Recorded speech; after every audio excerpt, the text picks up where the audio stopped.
ছাত্রদল তো আসলে ছেলে মেয়ে সবার জন্যই, কিন্তু এখন পর্যন্ত ছাত্রদলে সভাপতি বা সাধারণ সম্পাদক পদে কোনো নারী কি এসেছে?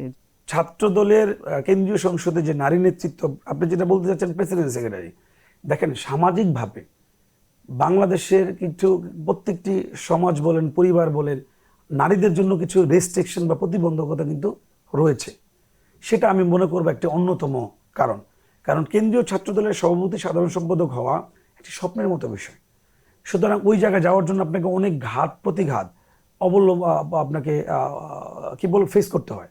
সেটা করার জন্য একটি নারী বা একটা নারী শিক্ষার্থী যে ধরনের সময় এবং প্রতিবন্ধকতা ফেস করে, যে ধরনের এনার্জি বা পারিবারিক সাপোর্ট, সামাজিক সাপোর্ট, সেটা আসলে বাংলাদেশের প্রেক্ষাপটে এটা একটি অসম্ভব। এটাই আমি মনে করব মূলত কারণ। কিন্তু বাংলাদেশ জাতীয়তাবাদী ছাত্রদল কিন্তু সেই স্পেস দিতে চায়। আপনার সুপার ফাইভের নেতৃত্বে ম্যাক্সিমাম বিশ্ববিদ্যালয়গুলো যেখানে আমরা নারী নেত্রী পেয়েছি, আমরা সাংগঠনিক সম্পাদক, senior vice president, first joint secretary করেছি।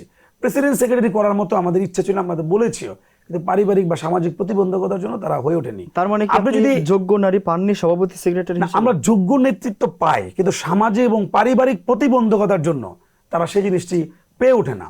আমাদের উপরে এরকম নির্দেশনা রয়েছে, বিশেষ করে জনাব তারেক রহমানের নির্দেশনা রয়েছে, আমরা নারী নেত্রীদেরকে আমাদের এগিয়ে দিতে হবে।